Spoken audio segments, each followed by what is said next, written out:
iMovie is going to be a little bit different than all the ones I've done before. This lesson, I'm not cutting away from it all. Long story short, did a whole set of videos for the Spanish-American War, and they are all deleted. So I'm doing this in one cut. So here's the deal. Spanish-American War. This is really brought to you by McKinley, president at the end of the week presidents up on the big board there. And here's how it goes down. One, you have this idea of pride. You have two nations that are exhibiting pride. The United States and the nation of Spain. Spain is an empire. They have nations all across the world. And at one point, they start losing these nations one at a time, and they're just trying to hold on to the small territories that they have left. Cuba, Philippines, places like this. And they're trying to hold on because they want to at least have that. They used to have so much more, but they're going to hold on tooth and nail for what they have. And what happens is America gets pushed into war, or voluntarily gets pushed into war, depending on how you look at it. It goes into this war with Spain for a variety of reasons. One, write this down. The USS Maine, it gets sunk. Some think it was sunk by the Spanish military, but there's no evidence that actually proves that they were there. It could have actually just been an accident. It actually looks like it was an accident internally inside the ship. But that pushes the American perspective to fight the Spanish. There's also this letter that goes out that makes... I want you to imagine you have a best friend in school, and that best friend eventually writes a note or sends a text message or an Instagram message, whatever, to somebody else just bad talking you. Well, this happens. There is this ambassador, this person from Spain, who writes this letter that basically makes fun of our President McKinley. And if you've ever had a brother or a sister or a cousin, and you might think they drive you nuts, but if someone picks on that brother, sister, or cousin, you're going to go after that person because, they're your blood. They're your family. You're going to protect them over somebody else that's not part of the family. Same thing is true about the president in most cases. If some other country makes fun of our president, doesn't matter where your allegiance lies, Democrat or Republican, generally speaking, people typically will side with the president because we don't like him, but you don't get to make fun of him, we do. This letter was like that. You have this ambassador saying this thing about the president. Americans start backing the president because of this. So McKinley comes up with this 4 points of why we should go to war with Spain. The first one has to do with the fact that these poor people in Cuba and the Philippines, they're being mistreated, and it's our humane thing to do is to protect them. 2, we should do it because these people in the Philippines, these people of Cuba and other places, they deserve liberty and freedom. 3, we should do it because it's going to help us out financially. These locations will help us do business in Asia as well as other places. 4, we should fight war for peace. The idea that this war will let us have peace later on. It's an argument that's made a ton of times in history where if we fight this war, we'll have peace. If we do the thing that's the opposite of peace, we'll have peace. And some people will argue, well, it may give you peace. And then some will argue you're doing the exact thing that you're fighting against, which doesn't make sense. So eventually we go to war, but it's not just because of those reasons. It has to do with the media. It has to do with the fact that the media is presenting one side of the argument. People believe that the USS Maine was brought down by Spain, but there was really no evidence for it. That you have these journals going out, these newspapers going out, basically stating something as a question, but trying to present it as a fact. And that gave people the illusion that this was happening, even though in retrospect, that's not how it went down. So we go to war. And the two organizations you should know about in this war are the two groups of soldiers is the Rough Riders led by Teddy Roosevelt, because he was Secretary of State, but he's Teddy Roosevelt, man. He's going to quit his job as Secretary of State so he can fight this war. And the Rough Riders are presented as like these elite soldiers, except here's the problem. Rough Riders were trained 5 to 7 weeks on horseback, but they never actually thought ahead and figured out how we can get these horses off these ships. So what happens is they go to Cuba and they have no way to actually get the horses off the ships. They don't dock, so they basically push the horses off the ships, hoping that they'll just swim to shore. A lot of them didn't. A lot of them died. I shouldn't laugh at dying horses. But a lot of these horses died. So these Rough Riders who were trained for weeks on fighting on horseback, they don't have their horses. They're also not well supplied, so these elite soldiers weren't really elite. The elite soldiers, the soldiers you should think about as the best soldiers in this war, not best soldiers overall in every war, just this war, because it's a splendid little war, were the Buffalo Soldiers. Buffalo Soldiers, they were used to fighting. They just got done fighting in the Indian Wars.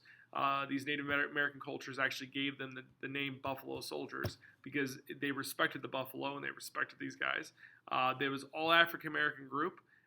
They were highly disrespected throughout the military, but every encounter they were in, they would show bravery. There was one battle, I'm not going to go through all the battles, but one battle where the Spanish took these dead soldiers and they put them up like they were guarding things, like they were just dead soldiers that were posted by trees. And when the Buffalo Soldiers came to investigate, they were shot at by snipers from the Spanish side. And the Buffalo Soldiers, because they're tough, they didn't run away. They ran at the gunfire. And they chased away the Spanish military. And that's who they were. They were just these tough guys. They're also the ones that probably got to the top of San Juan. Another battle that took place was the Battle of San Juan Heights. And in all likelihood, based on the primary sources back in the day, they were the ones that actually captured the high ground, which was super hard to do because they had to fight the other ones off the high ground. Well, they did that, and then Theodore Roosevelt and his Rough Riders come up and go, hey, guys. And then they got the Rough Riders got the credit for it, not the Buffalo Soldiers, and it talks about that prejudice back in the day. Another battle worth talking about is what happened in the Philippines. I want you to imagine an 8th grader, the toughest 8th grader we have, versus the toughest senior in high school. And we put him in a boxing ring, and we gave him boxing gloves and said, box. Who are you betting on, the toughest 8th grader or the toughest senior? You're going to bet on the senior unless you just go for the underdog. And in the Battle of the Philippines, you had steel ships. We had steel ships versus wooden ships. Who do you think is going to win? We did. We just obliterated them. This war lasted 6 weeks. We lost a total of just over 300 people due to combat, and 2,000 died of other reasons. 2,000 soldiers died not from bullets; they died from infection. Yellow fever was a big thing. Yellow fever was basically it was high fever. You can get nauseated. You can throw up. You get tired, fatigued. Your skin would actually turn yellow. This killed over more people than people died of bullets.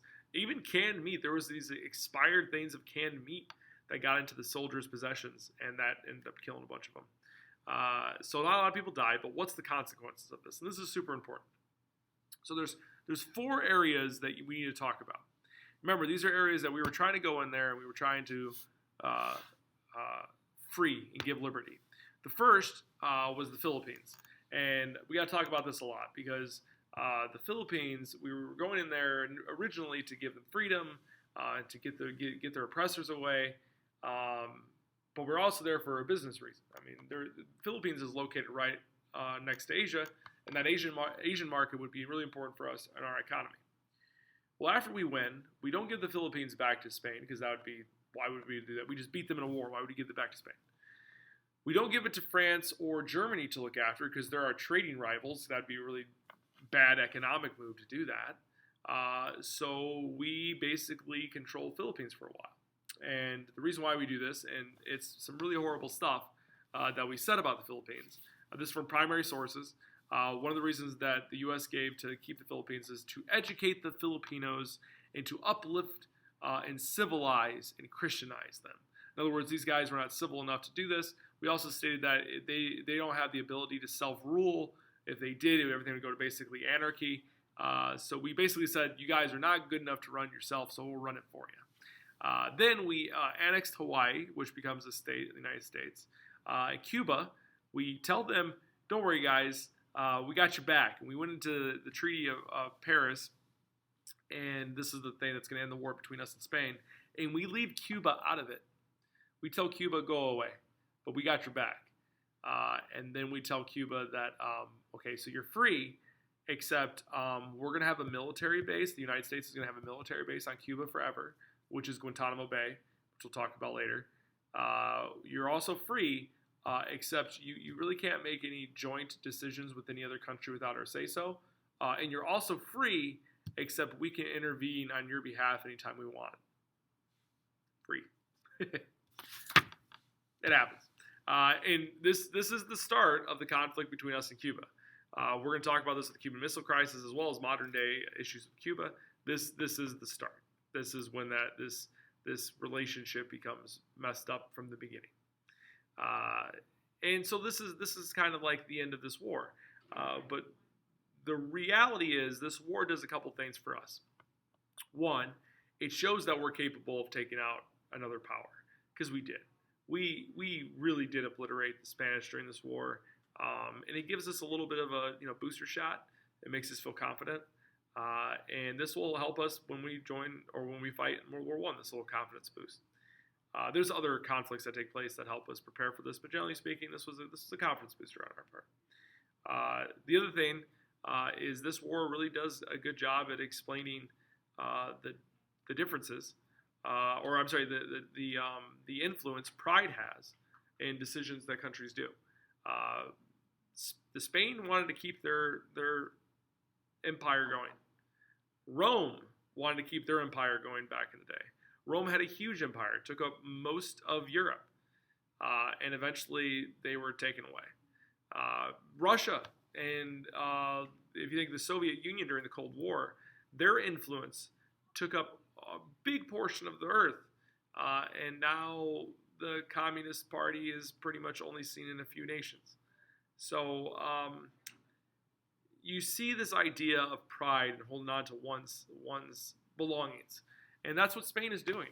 They're trying to hold on to what they had, just like Rome did before that, and the same thing with the Soviet Union. And it comes crashing down. Spanish-American War, it's all about pride. And you get to see this play out right in front of you.